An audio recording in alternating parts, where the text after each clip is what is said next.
How wonderful things have turned out. A potentially bad situation has been avoided by a combination of courage on the part of Carlotta Hardbottom and humor on the part of Frank. Carlotta showed courage when she stood up to the three young men outside the bus, and Frank used humor when he gave those stupid-looking mosquito souvenirs to them. As soon as he is back on the bus, Ben asks him, "What gave you the idea to buy those stupid things and give them to those guys?" "I'm not sure," answers Frank. "But when I looked outside the window of the store and saw what was going on, I figured something had to be done." At this point, an old lady stops by Frank's seat on her way to the washroom at the back of the bus. Smiling broadly, she says to Frank, "That was a stroke of genius, young man. You should be commended." A few minutes later, a middle-aged man passes Frank.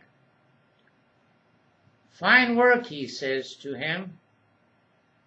"I've never seen mosquito souvenirs put to better use."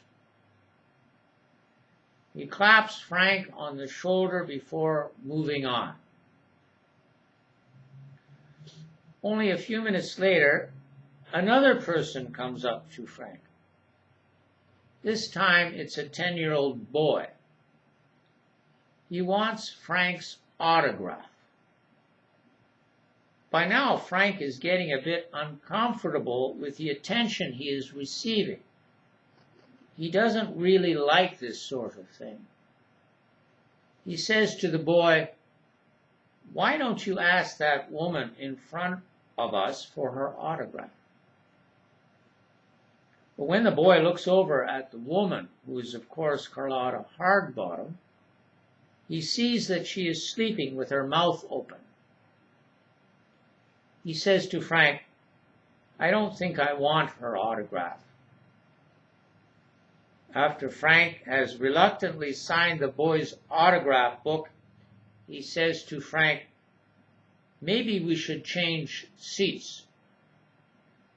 But before they can do anything, two girls with braces on their teeth come up to Frank and Ben.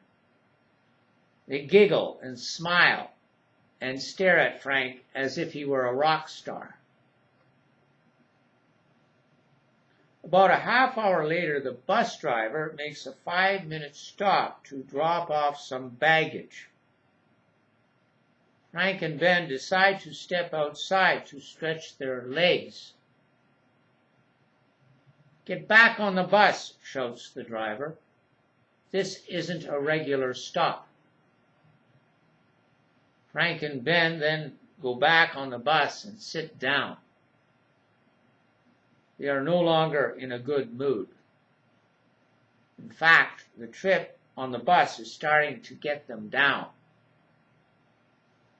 "How much longer do we have to stay on the bus?" asks Frank. 27.5 hours, answers Ben. 27.5 hours, shouts Frank. "It seems like we've already spent 27.5 hours on it." Suddenly, Carlotta Hardbottom wakes up. She yawns and stretches before kneeling on her seat and looking over at Frank and Ben. She says to them, "How far are you going?" "We're going all the way to Gatineau, Quebec," says Ben. "And what about you two?" she asked the two young women who are sitting across the aisle from the boys. The two young women tell her that they are going to Ottawa. After asking these questions, the feminist doesn't seem to have anything more to say. Instead, she opens up a bag of peanuts and starts eating them. At the same time, she stares off into space. She looks towards the back of the bus and over the heads of Frank and Ben.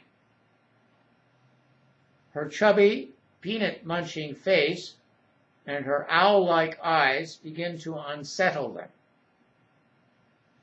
They also don't like the fact that she lets peanuts drop on the floor beside their feet. "I'm going all the way to Fredericton," she says finally.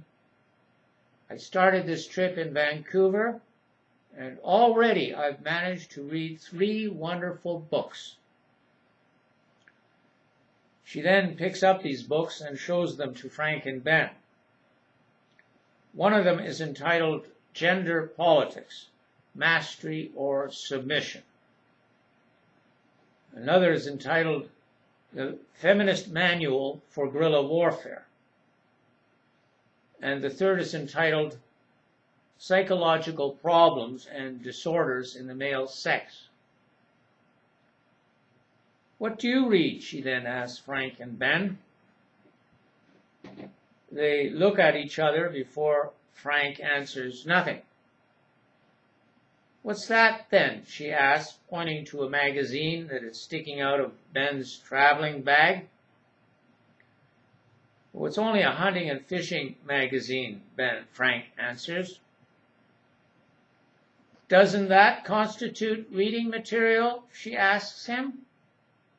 "Although perhaps I'm using this term a bit loosely," she goes on, "because no doubt it's entirely devoid of intellectual content or any concern for environmental issues." When Frank and Ben don't have anything to say to this, she continues, "A radical feminist is not a monster, believe it or not.